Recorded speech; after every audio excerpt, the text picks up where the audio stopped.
ICC champions trophy 2025 Bharat से ज्यादा पाकिस्तान के लिए यादगार है। आप सब सोच रहे होंगे कि ऐसा क्यों? क्योंकि जीता तो भारत है, तो फिर पाकिस्तान क्यों इस टूर्नामेंट को याद रखने वाले? देखिए, हम सब जानते हैं कि मेजबानी चैंपियंस ट्रॉफी 2025 की पाकिस्तान के हिस्से में थी, जहां पर आधे मैचेस दुबई में खेले गए और आधे मैचेस पाकिस्तान में खेले गए। सिर्फ भारत के ही मैचेस थे जो दुबई इंटरनेशनल स्टेडियम में खेले गए और बाकी सभी टीम्स के मैच यानी कि Bangladesh, New Zealand, Pakistan, England, Australia, South Africa, इन सब के मुकाबले खेले गए अलग अलग स्टेडियम्स एट पाकिस्तान। जब भारत से न्यूजीलैंड, बांग्लादेश और पाकिस्तान का मुकाबला हुआ तो उन्हें दुबई आना पड़ा, यानी कि जो इंडिया की कंडीशन थी वो इतनी ज़्यादा स्ट्रॉन्ग थी कि फाइनली इंडिया ने पाकिस्तान ट्रैवल नहीं करा और टीम इंडिया के बिना कोई भी आईसीसी का इवेंट कंप्लीट हो जाए, ऐसा तो हो ही नहीं सकता। सब सोच रहे थे कि शायद इंडिया को पाकिस्तान ट्रैवल करना पड़ेगा, क्योंकि जब ये न्यूज़ कंफर्म हो गई कि Pakistan is the host of the ICC champions trophy 2025, तो उसके बाद पाकिस्तानी मीडिया का यही कहना था, पाकिस्तानी स्पेक्टेटर्स, मैनेजमेंट, पीसीबी तक का यही कहना था कि भारत को पाकिस्तान आना पड़ेगा और अगर भारत नहीं आता है तो हमें कोई फर्क नहीं पड़ता, आप भारत को इस आईसीसी चैंपियंस ट्रॉफी में इंक्लूड मत कीजिए। लेकिन जब आईसीसी ने पाकिस्तान को एक चपेट देते हुए इस बात का एहसास दिलाया कि देखिए, अगर भारत नहीं होता है ना किसी इवेंट में तो बहुत ज़्यादा मॉनेटरी लॉस होता है, क्योंकि व्यूअरशिप और स्पेक्टेटरशिप दोनों ही चीज़ों में भारी नुकसान होता है, जिसकी वजह से आईसीसी के जितने भी फाइनेंशियल रिक्वायरमेंट्स हैं वो मीट नहीं हो सकते। तो देखिए, सबसे पहली चपेट की भारत ने पाकिस्तान ट्रैवल नहीं किया, उनके सारे मैचेस दुबई में। दूसरी सबसे बड़ी चीज़ जो पाकिस्तान को याद रहेगी वो ये कि देखिए, चैंपियंस ट्रॉफी की शुरुआत हुई थी 19 मार्च को और 23 मार्च को पाकिस्तान ऑलरेडी बाहर हो गया था इस चैंपियंस ट्रॉफी से, क्योंकि back to back 2 matches Pakistan हार चुका था और अब जो सारा खेल था कुदरत के निज़ाम पे था। लेकिन इस बार कुदरत का निज़ाम भी कुछ नहीं कर पाया। टूर्नामेंट की शुरुआत हुई और 4 दिन बाद ही होस्ट कंट्री जो थी वो किक्ड आउट हो गई out of this champions trophy, जो कि पहली बार हुआ है कि कोई भी होस्ट कंट्री इतनी जल्दी उस लीग से आउट हो जाए। देखिए, इसी के साथ साथ अगर हम तीसरी बात कर ले, पाकिस्तान की तरफ से बहुत सारी चीज़ों को लेके बारीकियां नहीं देखी गई। जैसे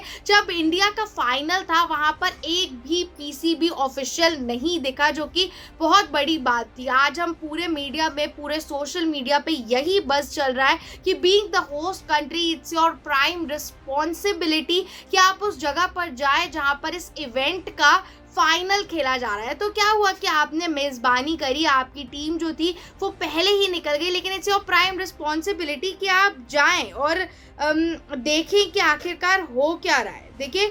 इसी के साथ साथ टीम इंडिया की जो लड़ाई थी इस बार सिर्फ पाकिस्तान से नहीं थी या फिर न्यूजीलैंड से फाइनल में नहीं थी, लेकिन इस बार टीम इंडिया और अफगानिस्तान एक साइड पर थे और पूरा विश्व एक साइड पर था। हर बार हम स्पेक्टेटर्स, बीइंग द स्पेक्टेटर्स, हम ये देखते हैं कि टीम इंडिया को वर्ल्ड वाइड प्यार मिलता है, टीम इंडिया को वर्ल्ड वाइड लोग सपोर्ट करते हैं। लेकिन अगर हम इस टूर्नामेंट की बात करें तो हर टीम का अपना अपना एक पर्सपेक्टिव था टीम इंडिया को लेके और हर कोई यही चाहता था कि फाइनल में न्यूजीलैंड जीते। चाहे हम नासिर हुसैन, इंग्लैंड के एक्स क्रिकेटर की बात करें तो उन्होंने भी यही मेंशन किया कि इस बार टीम इंडिया को अनड्यू एडवांटेज है। ऑस्ट्रेलिया के एक्स कैप्टन पैट कमिंस की बात करें, इस बार वो चैंपियंस ट्रॉफी में मौजूद नहीं थे, इंजरी कंसर्न्स की वजह से बाहर हो गए थे। लेकिन उनका भी यही कहना था कि टीम इंडिया जो है एक ही जगह पर अपने सारे मुकाबले खेल रही है, जिसकी वजह से वो बहुत ज़्यादा इन्वायरमेंट फ्रेंडली हो चुके। वांदर हुसैन और इसी के साथ साथ डेविड मिलर साउथ अफ्रीका की तरफ से, उन दोनों का भी यही कहना था कि देखिए, इस समय हम न्यूजीलैंड को सपोर्ट करेंगे और टीम इंडिया की साइड नहीं, क्योंकि उन लोगों के पास प्लेफुल एडवांटेज है। आप बाकी सारी टीम्स को कॉम्प्रोमाइज करना पड़ रहा है उनकी वजह से, और स्पेशली एक टीम से मैच खेलने के लिए दुबई जाना पड़ रहा है, बाकी उनके रेस्ट ऑफ द पूल के टूर्नामेंट्स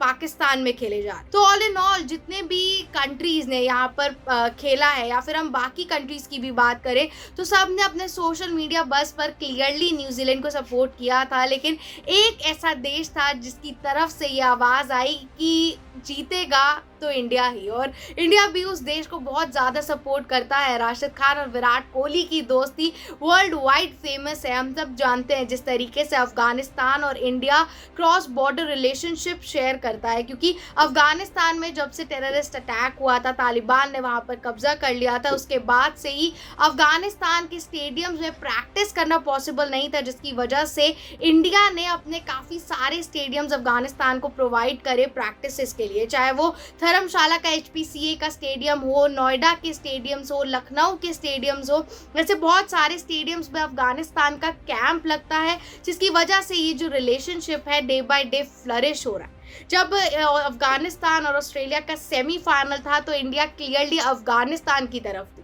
तो ऐसा ही कुछ रिश्ता हमें ये क्रॉस बॉर्डर देखने को मिलता है। लेकिन इन सारी वजह से क्लियरली ये पता चलता है कि इस समय वर्ल्ड क्रिकेट डोमिनेट जो कर रही है वो है टीम इंडिया। ना कि सिर्फ चैंपियंस ट्रॉफी को जीतना, लेकिन वर्ल्ड क्रिकेट में ये डोमिनेंस बताना कि टीम इंडिया के बिना कोई भी ICC का इवेंट अधूरा है, not in the terms of the play dominance but also in the terms of the monetary dominance that ICC wants. देखिए, इन सब रीजंस की वजह से डेफिनेटली इंडिया का तो पता नहीं, लेकिन पाकिस्तान को ये चैंपियंस ट्रॉफी 2025 बहुत अच्छे से याद रहने वाली है। आपका इस पर क्या टेक है वो हमें कमेंट्स करके बताएं, और ऐसी इंटरेस्टिंग वीडियोस के लिए न्यूज़ 15 के पेज को सब्सक्राइब करना ना भूलें।